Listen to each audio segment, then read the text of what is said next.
نن د نشې د وجې نه دغه مور په سترګو کې اوښکې دي، نن د ایسو د وجې نه دغه مور فریاد کوي د چا زوی چې په ایسو باندې اخته شوی دی. نن نه څلور ورځې مخکې یو پلار رالګي، هغه خپل زوی او خپله ښځه باندې ډزې کوي، هغه خپل زوی وجني د څه د وجې نه؟ صرف او صرف د نشې د وجې نه، صرف او صرف د ایسو د وجې نه. دغه ویډیو مې وکتله، ډېر زیاته خفه کړم چې دغه مور په خپل بچي پسې کوم چې نشه کوي، کوم چې ایس کی در په در په دغه پسې ګرځي، هغه فریاد کوي، هغه خلکو ته خیرې کوي څوک چې دغه منشیات خرڅوي. دوی مې نشه کوي او ایسو وایم الله داسې باچا راوله چې دا غونډه نشه ختمه او وړي راله ستړي کورسي رانه خرڅ کړه او دی په دی ورپسې ګرځم. واده یې کړی دی، دردیتوب یې کولو سم نه کوي، بس دغه غلاګانې منډې تړې وي او نشې کوي. تباه برباد کړم، دا پیسه په دې ایسو کې ده، په بل څه کې نشته چې خلکو له بچي تباه کړو، بل څه کې پیسه نشته، خپله بچي م غرق دي. دونه نشه ده که نه چې غون پاکستان کې ډک دی، کوڅه کور په کور خرڅېږي. خدای مو جوړ وباسه، نو چې ته مزدوري کوئ خواري کوئ که نه چې خلکو له بچي تباه کوئ. زه دروازې دوه پیرې درې دلته کومه، هغه الیارخیلو نه پیاده دلته راځه. سکول مې پرې ووایي، اووم کې اتم کې پرېښو، مدرسه او دردیتوب مې ورته وښولو، همدغه منډې تړې وی بد عمل سره دی. کور ودونه کړي تلي ښځو سره ده، یو را سره دی. کور مې را پرېوتې، چت مې نشته، په دمبو کې پرته یم. شپه ورځ ارام نه راځي چې زه څه وکړم. چې کور بیا جګړې غړمې یو سره بل سره، 500 روپۍ ورځ رانه غواړه، لوښي وینځم، چا کره څه کومه، بس پیسې راوړم. او بچي شته؟ 2 بچي دي، یو زوی لرې دي. دا مورکۍ د خپل زوی لپاره روزګار کوي چې د زوی د ایسو نشه به برابر شي 500 روپۍ ورځ ولې دا مورکۍ ورکوي؟ رانه څیزونه وړي، تختۍ خرڅوي چې نه ورکوي نو بیا د نسوړي.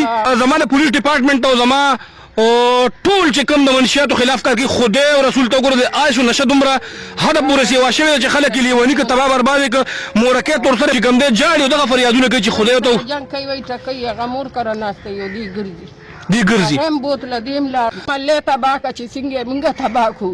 شپه ورځ ذخیرې کړو، دروازې مې نه د شپې چې دا کړېږم او دردونه یې را باندې په بدن مې نه ذخیرې کړو چې زما دا خپې کومې په دې دل خلک یو ورځ یو ټیم نشي راتلی. 4 ځله راځم پیاده.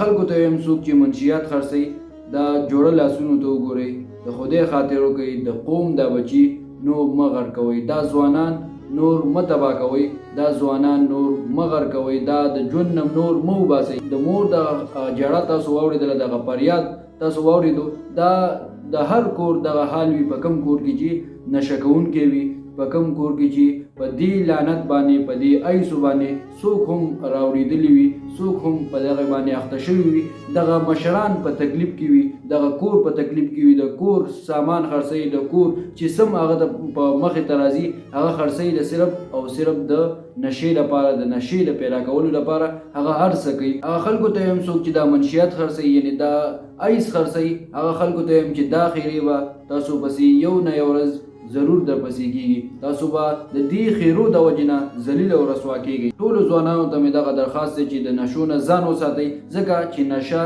یو لعنت دی او د دغې نشې د وجې نه ستاسو مور او پلار، ستاسو خاندان، ستاسو مشران ذلیله کېږي، هغوی په تا پسې بیا در په در او خاورې په سر ګرځي، تا را پیدا کوي او تا باندې خفه کېږي، ځکه چې دغه مور نن راوتې ده دغه خپل بچي پسې چې دغه خپل بچی کور ته بوځي، ځکه چې دغه مور په خپل بچي باندې ډېره زیاته خفه کېږي. نو پکار ده چې موږ هم په دې خپلو مشرانو باندې، په دې خپل مور او پلار باندې لږ رحم وکړو او د دې نشو نه ځان وساتو.